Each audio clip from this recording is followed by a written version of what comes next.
Presentamos lo primero al director de la categoría sub-23 que vienen de Collarico. De hecho, Mikel Astañaga también fue ciclista y si recordáis ahí vencedor también del primer. Txalo artean, eta itxasako garretako batzu Antoine Garmendi itxasako garra inkorporzioan ikusi duzue eta Ormaiztegiko lasterketa berak irabazituen Ormaiztegi lehen ikusten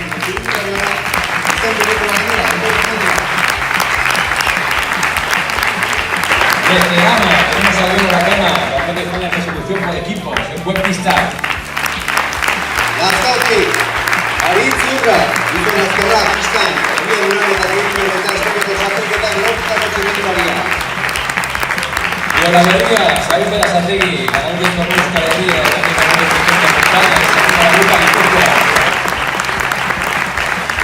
Atzo, izan zen lehen ere, izen abizen bereko txirrendulari profesionala, Iñaki Murua. Pista de especialista, Marcos Orlando eta Padurakoa, Espainiako txapelu. Vamos a representamos ahora, teniendo la categoría sub-23 de Etiopía, Ailech Lasa, que es segunda de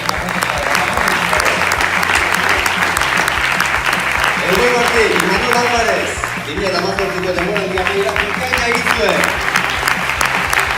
Vamos Ibarra, ganador de Nakano, ganador del pueblo en Alsasua, vencedor también del Campeonato de España de pista, el año pasado debutó con los profesionales en la Challenge de Mallorca y está Unai Iribar. Gipuzkoako Eurokoari kontrako txapelduna da, Xavier Mikel Azparren, astigarragatik.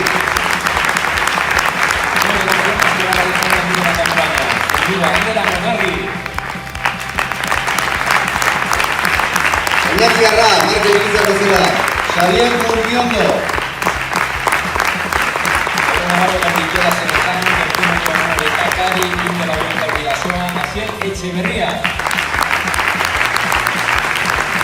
Julen Latorre, Amurriokoa, Mendiko bizikletan, Euskadiko txapeldun.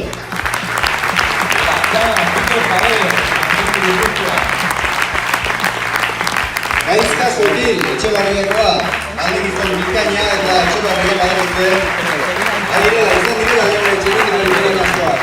Contamos también con Enrique Ballarín, que es de Castell,